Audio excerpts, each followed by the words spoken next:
Contrary to popular belief, I do not always exist in this like hazy incense jazz like state. I actually really like silence.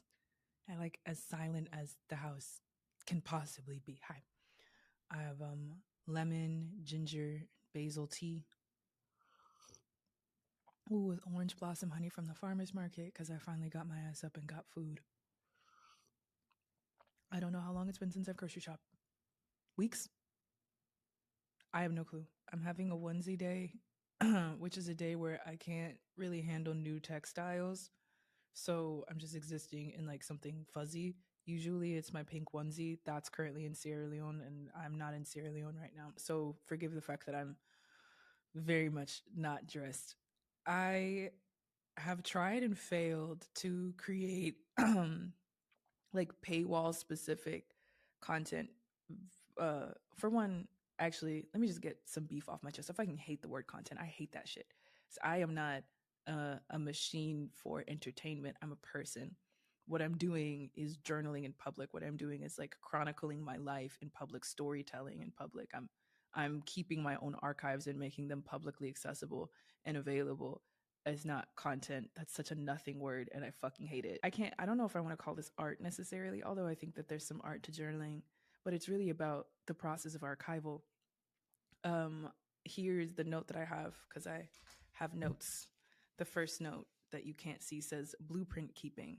I'm keeping my blueprints, and I think it's important as I continue to become an adult, and as I continue to become an adult that is public facing.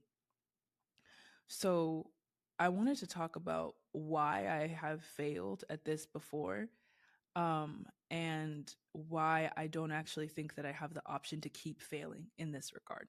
Now you might be saying, Ismatu, you're so hard on yourself. Ah, da, da, da, da. You haven't failed. Da, da, da, da. Yes, I have. Yes, I have. I have attempted daily podcasts and failed, didn't keep them up. I've attempted even just like a regular posting schedule behind a paywall to keep people enticed enough to pay, and they've failed. And one of the ways that I came to the conclusions that I've come to publicly, which is that I don't really want to compel people to pay because of like extra or a behind the scenes notion or selling intimacy. I want people to support me because they don't want me to be like starving and homeless, and that's it. That's like, I want that to be the whole motivator. The reason that I was able to think honestly about what I want and get to that point was acknowledging the ways in which I had failed. So I'm not trying to be hard on myself. I don't have a lot of moral weight to the concept of failure or not doing the thing that I set out to do. It's more that like it is helpful to me to know when I have succeeded at the thing that I said I would do and when I haven't. And what I am noticing after a year now of like completely being publicly funded with the understanding that everybody here chilling in these spaces doesn't really expect a lot from me and is really just like happy to pay in to the work that I am doing, which we'll get into in a second, the heights and depths of that work. Um, I still have a desire to make things that are paywall specific or specific to the people that are invested enough in my well being to pay for me to stay alive. I want there to be an exchange here. And the previous mode of being motivated by these glasses are falling off because there's actually only one stem. They broke in my bag, weak ass bitch. The motivation that I previously had of I have to do this so that people will continue to pay was not a good enough motivation for me to do it. um but it hasn't erased the desire, so I had to figure out like where is that desire stemming from, what is the root of that desire, like what is that desire being fertilized by. That's motivation. And motivation is not a great way to compel yourself to do something for a long time. You need habit, but at least I'm noticing that I have a desire to make a habit. So the thing that I am thinking is that I want blueprints. I want blueprints that are accessible to the general populace, and it is too dangerous at this point for me to be able to speak candidly about where I am and what I'm doing completely in real time. One, for internet safety reasons, and two, for the reasons that not everybody that sees me likes me or wants like the best for me or thinks that my projects are like good and cool and important and wants them to succeed. That is not everybody.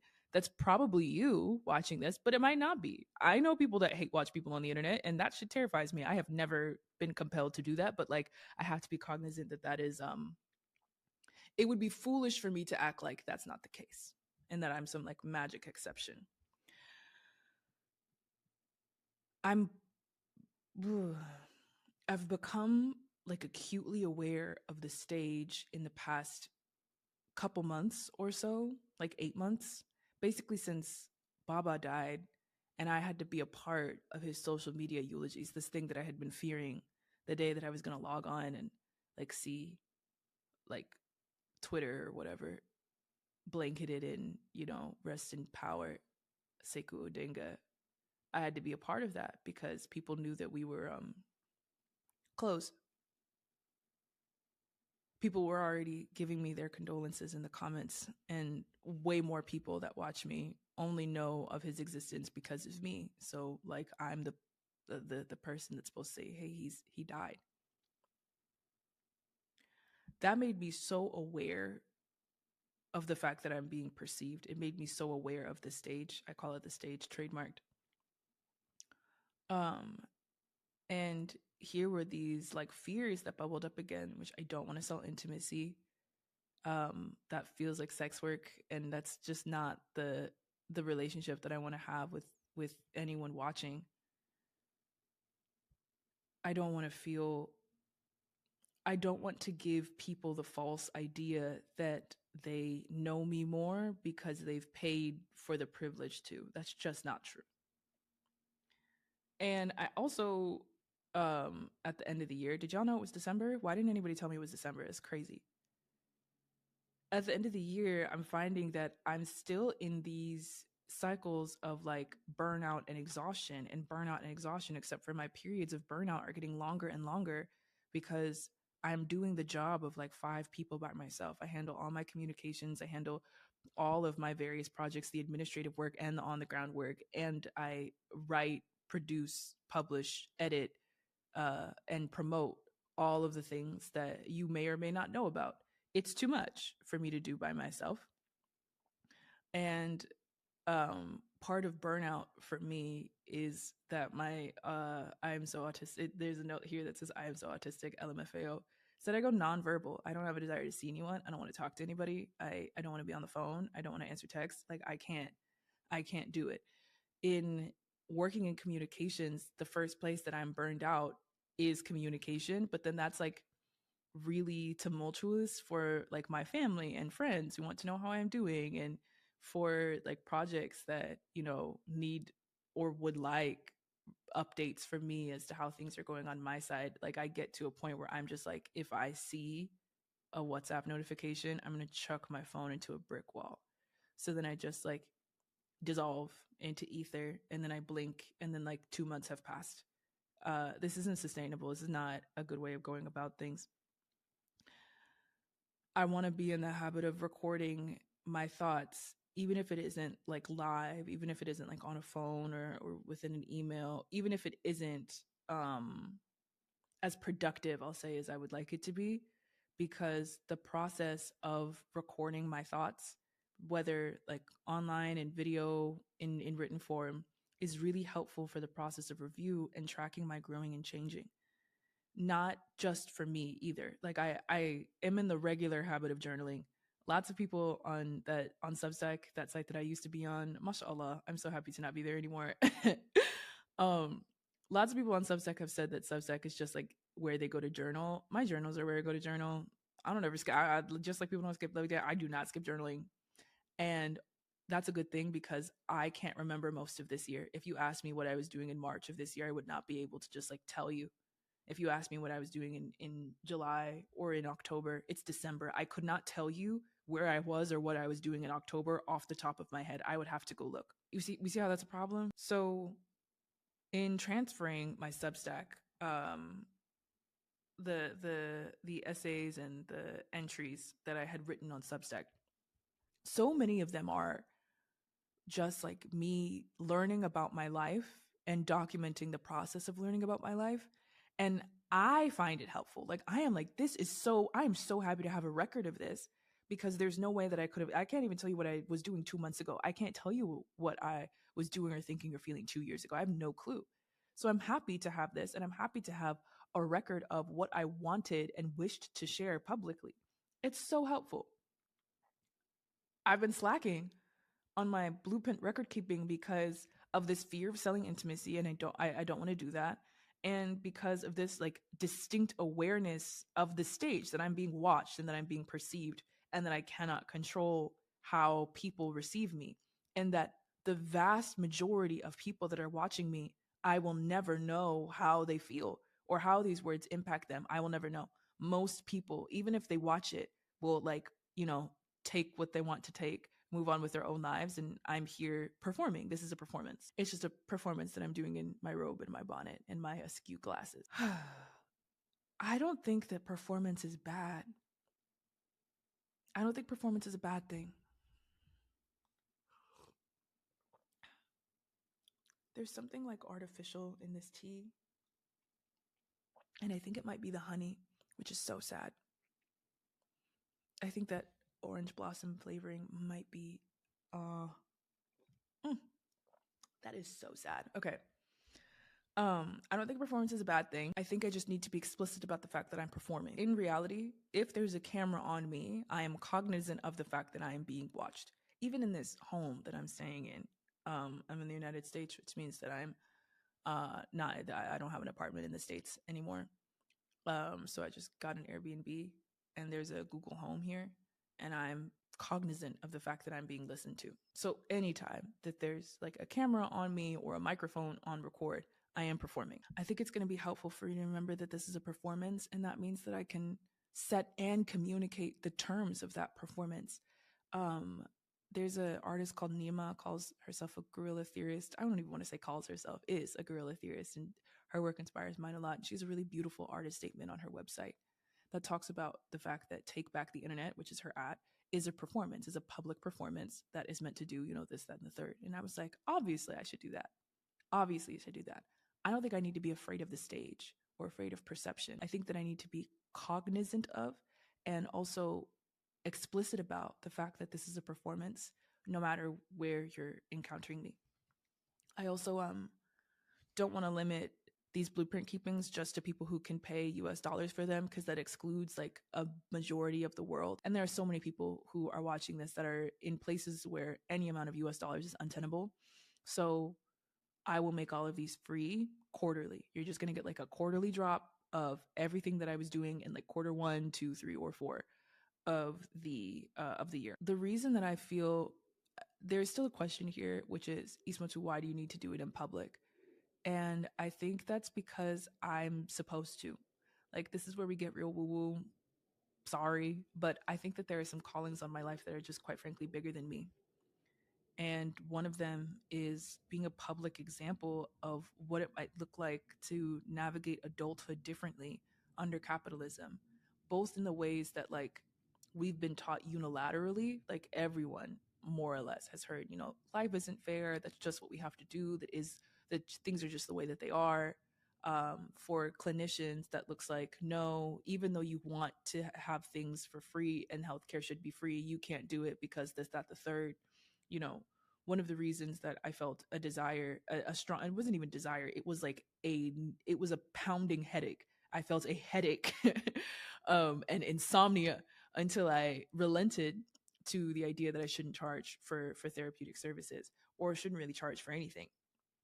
And one of the reasons that I wanted to do that and do it in public was because I wanted to prove that it was possible, both to myself and to everybody watching. Like, this isn't something that we have to relent on. Now I'm also thinking about what it looks like to be a celebrity that does not get bought out, essentially. Trust the people and the people become trustworthy, from Adrienne Murray Brown, means that I have to trust you all with my blueprint keeping, even if I can't do it exactly in real time. I think I need to be able to produce something, or a set of some things, that let you in on how I'm doing and how things are going. That, like, I don't want to use the word humanize because I haven't been crazy about the concept of humanity lately or what it means to be human, uh, but that make me tangible and palpable to you, not as something or someone that exists as a content machine or to entertain you or to leave you with loose feelings of inspiration, but as a person trying and failing at things and trying and failing and trying and failing at things. What does it look like to have public figures that we can trust, uh, to not even, it goes past integrity, a willingness to make themselves precarious. The sell of being like famous or well known or visible is that you can create enough um, safety for yourself such that you don't have to depend on the rickety systems that everybody else does, such that you can lean into privatization. And then they do that. No matter what their art was about, whether they were always about, stacking dollars or whatever, or if there was like a liberatory tilt to their art, it always goes that once they get the opportunity to not have to be amongst the people anymore, they do. One of the reasons that I decided to be donation based was because I could feel myself becoming something different than just like a regular person. And that I was walking around my neighborhood in Brooklyn and people would see me and physically scream. And that's not what you do when you see like a neighbor or a friend or an acquaintance. That's how you treat celebrities. I spent probably the first like 8 to 10 months of that existence just staunchly denying the fact that that's happening and that that exists, and that I might be in a different class of personhood now, that my social status has changed, even if I economically am in the same boat, um, that I have a lot more social capital than I want to realize, that my reach is a lot farther than I care to think about. Now that I don't live in like a constant state of cognitive dissonance about those ideas anymore, I would like to expand. Like I'm like, well, if I'm gonna do that shit, I'm gonna do that shit. Like if I'm gonna be a celebrity, I'm gonna be everywhere. I'm gonna be fucking everywhere. You're gonna see me on newspapers and magazines. I'm gonna be sitting on CNN. You're gonna see me everywhere if that's the case, for one. And for two, I want to prove that visibility, and precariousness do not have to lead to you selling out, because to be visible is to be precarious. Like it's not safe. It's not safe up here. It's not safe having my face and voice be public record in any means or metric. I'm not safe from the state. And I'm also not safe from people having an idea of me that is more or less, than what I actually am, or projecting their ideals onto me. Like all of that creates precarity. So, what if instead of taking this precarity as a valid excuse to just like sell out, I instead did something different than that? There's a lot, I have so many ideas that I have just been like trying quietly in the background, because, seedlings are fragile. I didn't want to, when you have like too much emotional investment in an idea, such that if one person says one mean thing, you're just gonna be like, fine, fuck it. Like that's where I was. So I was not about to play with my emotions like that. But now that I'm in a space where I actually like can share about some of these seedlings that are growing into very beautiful fruits, I want to. Now, with all that being said, right, with my stated goal of sharing blueprints being, what does it look like and feel like to become an adult that resists the systems, not just in a personal way, but also in a celebrity way, in a celebritic way? How do you conjugate that? Anyways, I got this email that I'm very excited to share with you. I don't want to read the whole thing because this person sent it to me, and I don't want you to feel like if you send me an email, I'll just like immediately take screenshots of it and send it to everyone. But um, someone who we'll call M, said that they failed in the last assignment that I gave them, which was in, I think this was in October. It's ringing some bells. I'm pretty sure this was in October. I was on live talking about entering back into the modeling world as an adult. I'm thinking about how to do that as a liberatory adult and someone who wants a new blueprint for what celebrities look like, move like, act like, rather than watching people get famous and then immediately join the bourgeois and like be like deuces, and I came to the conclusion that, anything that I put my face on is going to act like an endorsement from me. So how do I go about that? Well, and TBH, I kind of already knew the answer in the back of my head, but I wanted to like take a pulse on like just like the public Live is a great way to do that. It's like a sample size of like 100 of people just like randomly tuning it, randomly selected for people that already know you. It's great. So I was talking about this and said, I think that I would have to have brands that I simply would never model for. But then um, I can't be too picky because the industry is the industry, etc. And I said the phrase, I want you to tell me that I'm wrong. Because in my mind, this math was not mathing, and I knew that it wasn't mathing, but I wanted to see what people would say. Not to say that I wanted to test you, but like I was really wondering, like, so how much can I get away with? How high is the standard? My standards for myself are way higher than the standards that other people set for me. And I think that's a travesty, quite frankly, because I can do better. um, and also, I think that there's a certain point of power and visibility and authority where you can constantly do better. There are always notes. The standard is never high enough, quite frankly. And the goal here, to be clear, is not perfection. However, the road leads ever upwards. Like you can constantly be better than you were yesterday. So this person said, I spent that entire life trying to justify why you were right rather than leading into like the ways that I kind of felt like you were wrong. And it took me a couple weeks to think about that, but I thought about it and I'm here. And they said, you know, wouldn't it be, you said in the case against sponsorships that you weren't ever going to sell your word. So isn't selling your likeness like very akin to selling your word? Because that's how it's going to be taken. And I said, yes, actually, that's the conclusion that I came to directly after this live when I was like, I'm surprised that nobody really held me to task about these um, desires that I already had set.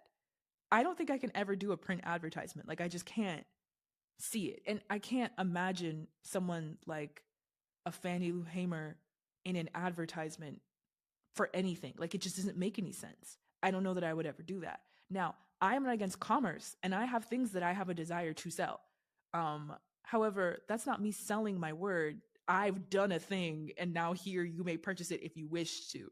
Is very different than I've been given money to put my face on this thing because these people know my reputation or know what I stand for, etc. And it will make their brand look good. How is that different from a sponsorship? I agree with the sentiment. The only thing that I'm going back and forth about now is the runway because it for me, and again, I would like to be told that I'm wrong. I want to be part of the art, and fashion is such a beautiful art form. Um, Couture is not about necessarily selling like the clothes on the model's body. It's literally the runway is to think about how the clothes look when they're in motion. Like to be part of the art in that way makes me really happy. Though the amount of brands that I would walk a runway for, very, very small, very small. I can think of two off the top of my head, and one is Sierra Leonean designer. So, you know, but I'm willing to be told that I'm wrong. And they also asked about unsustainability because I had said something like the way that we're currently going about funding is unsustainable. It is. It is unsustainable. Now, the point of this experiment was to figure out whether people would be compelled to pay to keep me alive for nothing other than that the reward is keeping me alive. Because I was going to do the work anyways, it was going to be free anyways. You are personally gaining nothing. However, I wanted to understand, are there people who would be willing to just help me stay alive while I do this work? It was a phenomenal social experiment, and it's been the way that I've existed for the past year, existing entirely off donations, whether recurring or coming through like direct US-based payments apps such as Cash App and Venmo. The answer, I think after a year of this, I've come to a conclusive decision that like, yeah, people will be willing to just keep you alive for the sake of it and because you're doing work that they believe in. And I appreciate knowing that. The reason that this is unsustainable is because it is only enough to keep me alive. It is not enough for me to hire help. And at this point, operations are big enough such that I need help. I need administrative assistance a year ago, quite frankly. Like I am so quick to miss an email because I get 40 of them a day. I don't know what to do. I it takes me away from the work that I actually want to be doing, which is caring for my family, providing therapeutic services, and writing. Because I have to handle all of the budgeting and the administration and the taxes and the registering of new economic vehicles because my job is not straightforward anymore, and et cetera, et cetera, et cetera. Like I need to be able to hire people, and this is enough to keep me alive. I have now found that if people have like sight of you and investment in your particular personhood, Some people will be encouraged enough to keep you alive because of who you are to them and because of the work that they're doing. It only keeps me alive, and it is not able to expand to other things that I find really important that don't have the same face time as I do, such as this universal basic income project with the Sierra Leone Association of Ebola Survivors. I understand that the vast majority of people watching this at any point in time don't really understand why that's important outside of like it's something that we should do. And that's okay. It's my job to explain to you why. It did take months for me to get over the heartbreak of realizing that you all like me because you can see me, but that does not mean that you uh, see the rest of the people in the global south the way that you see me. I refrain from moralizing, quite frankly. As I have said many times before, I am not motivated by morals. I'm motivated by strategy. So it doesn't do me any good to sit here and say that that's not fair or that you're bad people or whatever the fuck. The Western world really does insulate you to what you can see. The world becomes what is accessible to you because of visibility. So I don't really fault you for this. However, the way that we've been going now is not sustainable because it only applies to me. I'm the only one that you can see. And I don't make enough to be able to just pay for the whole thing outright and upfront. So I need to expand. Additionally, in the beginning of this, I said, I want blueprints, not just because I think that they'd be useful, but because I have a desire to engage in exchange. Like I actually do want to give you something for the benefit of supporting me. And that desire hasn't gone away. I've just needed to figure out the motivation for that desire. So now that we have come in a bit of a full circle moment, thank you for listening to me sound this out.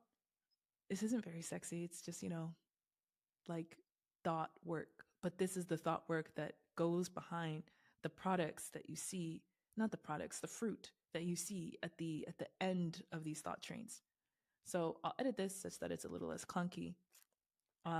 But I already have my conclusions set out, and I will harken back to this video when I give you these conclusions. But yeah, it's less that it's not sustainable because I don't think that people care enough about me. It's not sustainable because I need you to care about more than just me, and we don't know how to do that.